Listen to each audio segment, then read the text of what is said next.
So now we're going to go through a variety of agencies that make up what we call the executive offices of the president. So these agencies exist to help the president do their job. What we see in the picture here, we've already looked at this, is the Eisenhower Executive Office Building. This is literally right across the street from the White House. So this is the closest building in Washington to the president and the president's office. And this way the president, they can ask for their teams to come into a meeting or something like that. This is all right across the street, very close to the president, because the agencies in this building serve the president. The rest of the stuff we'll look at in the bureaucracy mostly serves you, but here we're going to go through the most important agencies that serve the president.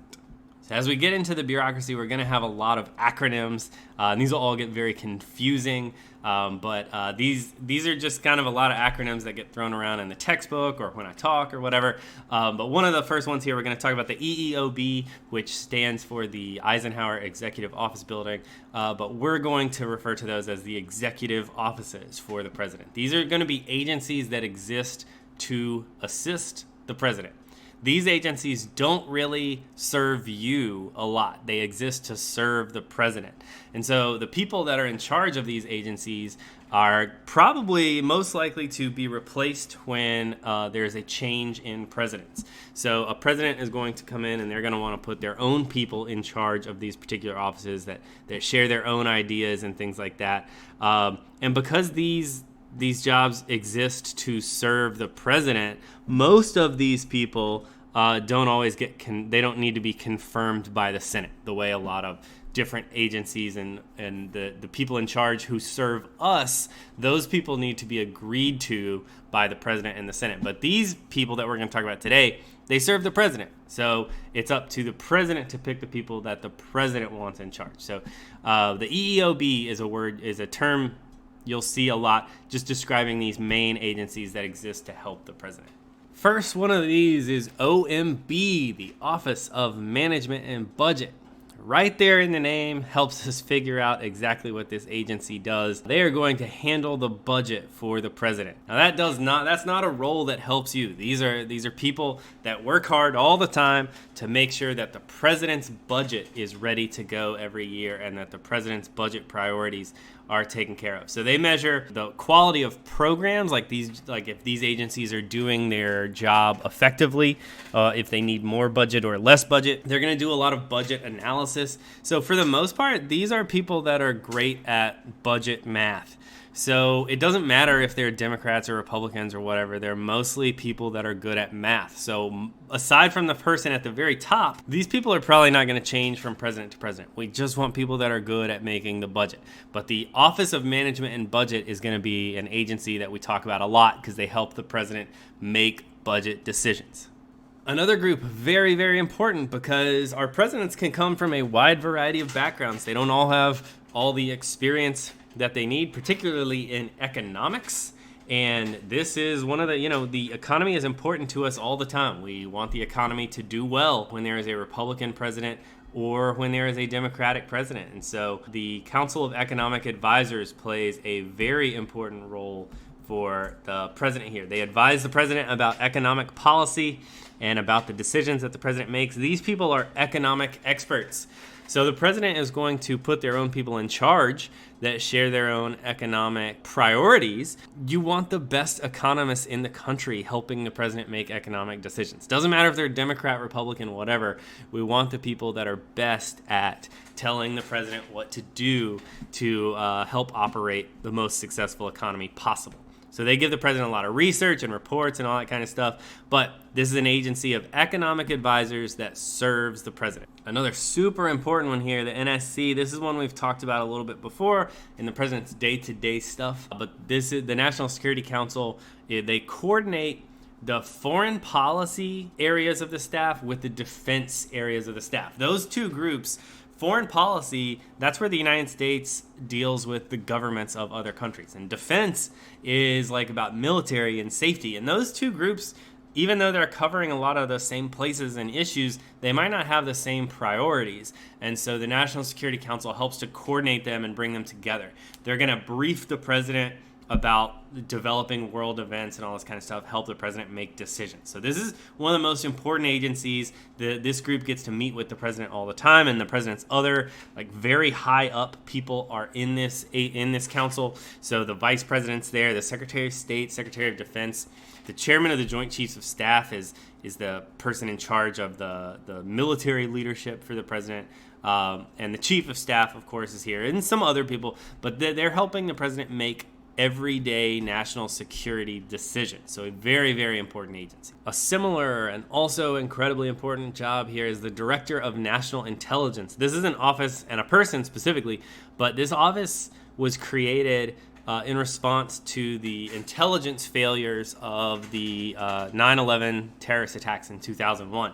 So we have a bunch of different intelligence agencies, and they all want like control, and they want to be, in charge of the information and control what information gets out and all that, and they don't like to share with each other, even though they all have the same goal, which is keeping us safe. So leading up to the September 11th terrorist attacks, the FBI had a lot of information, and the CIA had a lot of information, and if you put that information together, we would have known the plan for the terrorist attacks of September 11th, but those agencies didn't share information. So this office was created, which deals with like 17 different intelligence gathering agencies and like forces them to cooperate and forces the information to be shared. So this way the president has the full picture of information from all the different agencies possible and can make better national security decisions. So this is one of our newest agencies that helps the president, and kind of crazy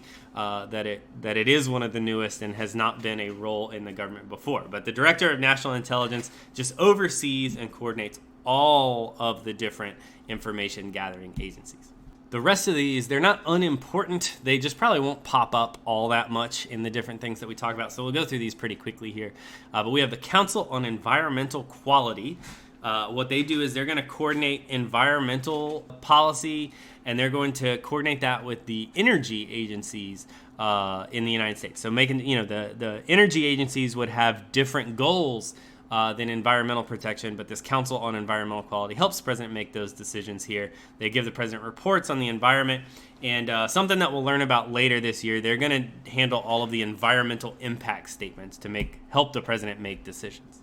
There's also the Office on National Drug Control Policy. Now, the person in charge of this office, for whatever reason, is called the Drug Czar. They're going to coordinate all of the anti-drug efforts of all the different agencies. So some of these are international and some of these are just in the United States, but they're going to handle everything from trying to control drug trafficking and all of that, all the way down to any sort of producing campaigns against drug use, all sorts of different anti-drug campaigns. Now a law was passed by Congress. They are required by law to oppose legalization of any sort of drug, and they have to actively campaign against legalization when those debates take place. But this is, one of the other offices. They're helping the president enforce the law. They're helping the president in carrying out their day-to-day job. The President's Science Advisor is in charge of the Office of Science and Technology Policy. They're going to advise the President on all sorts of science issues, all sorts of technology issues, and their impacts on affairs in the United States and international affairs.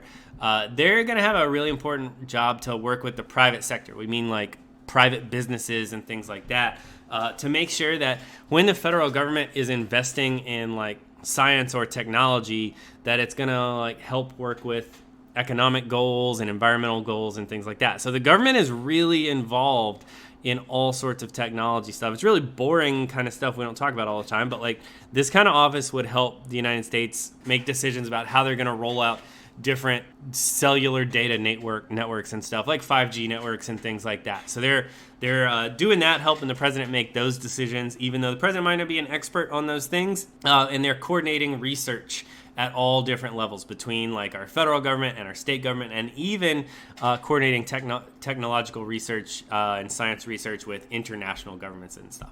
The U.S. Trade Representative is also here in the EEOB. They're going to recommend trade policy for the president. They're going to actually do a lot of the negotiation with other countries before the president ever gets involved. So this is a specific office that actually does the president's job for them. We cannot expect any president to be, economic or trade experts, particularly with all of the different countries that the U.S. deals with. So this agency is going to do that. Now, you also remember this is one that the Senate does confirm because the Constitution in Article 1 says Congress handles foreign trade. So Congress has some control over this office as well. This, I think, is just funny.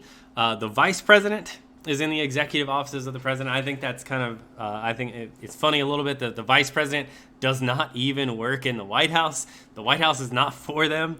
They have to work across the street. They have a little office of their own across the street. And so the office of the vice president, this is just the vice president and their staff, and they have similar staff. Like the vice president has their own chief of staff and advisors and all this stuff, and they exist just to help the vice president get through their day-to-day job.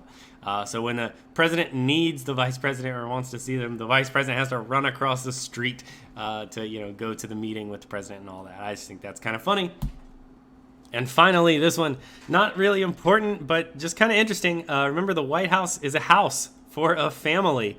And so the last part in the EEOB is the executive residence staff. There is a person in charge of this called the chief usher, and they head the whole residence staff. That means they handle the house part of the White House. They are never replaced, basically. Like the chief usher is going to serve in their role for several presidents traditionally. Breaking with tradition, President Trump fired the chief usher and replaced him with a person that he was used to. But typically, the chief usher is going to serve for maybe even 3 or 4 presidents and oversee all sorts of stuff like cooking, landscaping, childcare, all that kind of stuff. Interesting thing about the White House, the president doesn't have to pay rent on the White House, but the president is responsible for their family's living expenses. So you got a big family, you got a bunch of teenagers eating and stuff. The president does get billed for all that food and all that. Things that are for the president's life and the president's family life, the president has to pay for. If it's something official, like the president has to have dinner with the Prime Minister of Britain, then we pay for that as taxpayers. But just a funny little thing about life in the White House here. All right, that's it for those main administrative agencies. So we've now talked a little bit about the day-to-day administration and the administrative staff of the president, and we're gonna go and shift over into the federal bureaucracy now. Here we see President Trump putting on a lavish fast food dinner. I believe this was when Clemson won the national championship in college football. But since this would be an official state purpose, this would be one where we paid for instead of the president paying for this. Pretty simple today. What you want to make sure you could be able to do is you compare the organizational style of the White House administration, especially just the circular and the hierarchical. Make sure that we could explain what are the advantages of those? And how is the chief of staff going to have more power in a hierarchical versus everyone having the same power in a circular? And then those main offices, especially those first 4 or 5 there, we want to be able to describe and explain the roles of those agencies, like the Office of Management and Budget. What does the Council of Economic Advisors do? Things like that. Those are important offices that we are going to need to be responsible for. All right, that's it for the administrative staff of the president. We've talked a little bit about those agencies that exist to help the president do their job. We're now going to shift into the larger federal bureaucracy and spend a few days talking about what the bureaucracy does and how we can keep those different parts straight.